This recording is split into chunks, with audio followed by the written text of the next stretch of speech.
Okay, so look, there's this one guy on social media who says, Simon, when it comes to ups and downs, you should always look to give a down, otherwise you're not being balanced. Now, one, that's the stupidest thing I ever heard in my life, but two, this is a Positive Pete show. How can you watch this for the many years that we've done it and not realize I'm always gonna be looking for the good? However, I do like to serve my audience. I think it's important, so let's bring up the ups and downs counters. There they are. And I am going to give a down this week for you. That's right, the person that tweets me all the damn time, you getting a down, I hope you're happy. Now let's move on from that because it was utterly ridiculous. Hello, my name is Simon from WhatCulture. You are watching Ups and Downs, and we just had another episode of AEW Rampage. Did we like it or did we hate it? We find out with this, the finger of power. Let us up those downs.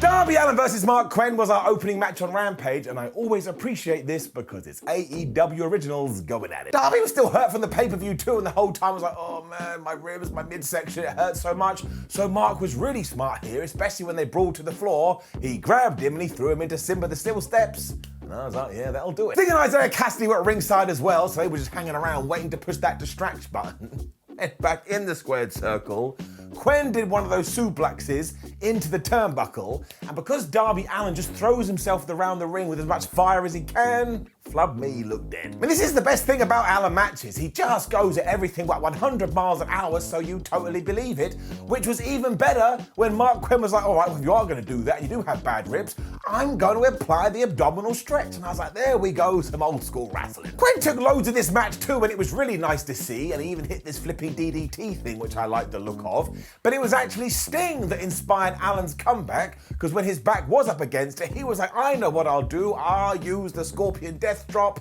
Daddy teaching his son a few tricks. Allin was then going to hit the coffin drop, but Isaiah finally did hit distraction, and even though Sting took him out, this allowed Marq Quen to get back to his feet, and he pushed Darby from his perch, and he took this horrible bump on the ropes. I mean, seriously, this guy is crazy. Marq then followed that up with a 450 splash to the floor, and let us not forget that move is nuts when you do it in the ring, and it's borderline insane when you do it out of it. So it really actually did feel at one point that it was going to be Quen's night, but very sadly, he didn't know Darby Allin had a finisher stored up.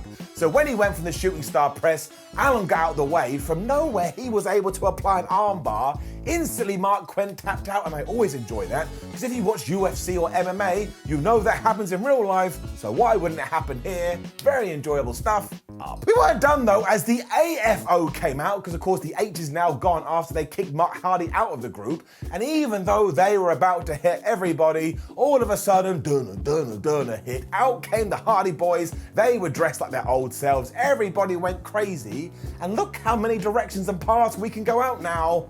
I am ready for it. Dan Lambert then promised that Scorpio Sky will defeat Wardlow on Dynamite, and maybe he will when we had one of these House of Black videos. I don't really know what they were going on about. I think they said they knew all of our secrets, which probably means they're going to find out that sometimes I eat flowers. Mercedes Martinez then finally remembered to turn up to AEW. And I was like, I tell you, Mercedes, if you get in trouble here, Thunder Rosa better not save your ass, because you didn't do the same for her at Revolution. But I suppose she is a super duper good guy, and she's done with Britt Baker's nonsense, and I presume that she was watching Martinez versus Jamie Hayter.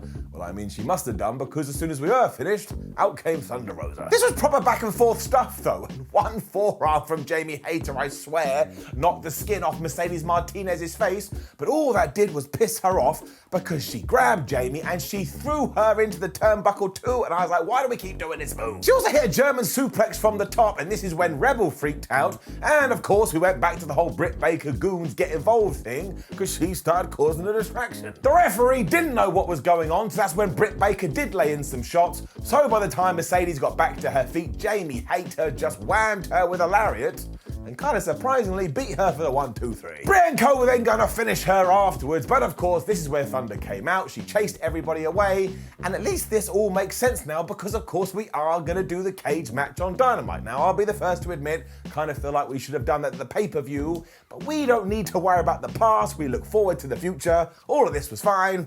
Up. Sheeta then told us that she is gonna cut off Serena Deeb's head. Yep. So she must have been watching Drew McIntyre and decided to take it one step further, but we had this video package, and that was the last line that came out of her mouth. She'd also dresses like some kind of mob boss nowadays.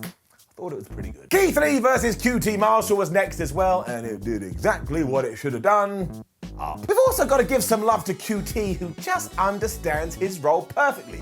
Like, he basically loses all the time, but he then knows how to get back over to make sure he gets some heat. Plus, he is really good in that ring. He's got the fundamentals. He had an extra worry here too, as basically all of Team Taz was watching on from the commentary position, and this was mostly Keith Lee grabbing QT Marshall and just chucking him around the place.